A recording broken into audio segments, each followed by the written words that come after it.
বিভিন্ন জেলায় কিছু সংঘর্ষের ঘটনা ঘটেছে। অনিয়মের অভিযোগে প্রত্যাহার করা হয়েছে কয়েকজন প্রিজাইডিং অফিসারকে। নোয়াখালীর হাতিয়ায় বিটিভির সাংবাদিক মিরাজউদ্দিনকে ধারালো অস্ত্র দিয়ে কুপিয়ে জখম করা হয়েছে।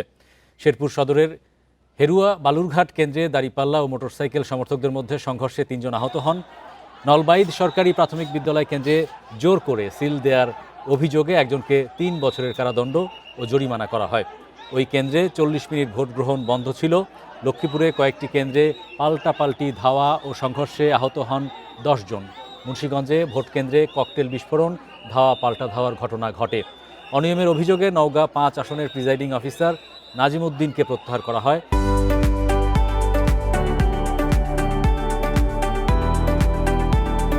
ফেনী, টাঙ্গাইল, নরসিংদীতে এক প্রার্থীর বিরুদ্ধে আরেক প্রার্থীর সমর্থকদের হামলার অভিযোগও ওঠে।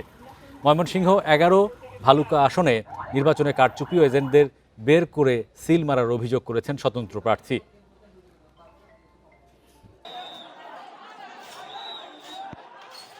তারা তো বলে গেছে না, তারা ভোট দেওয়ার নাম করে এসে ঘটনাটা ঘটিয়েছে। এখন আমাদের সিসি ক্যামেরা আছে, আমরা চেষ্টা করতেছি এবং তাদের বিরুদ্ধে মামলা হবে।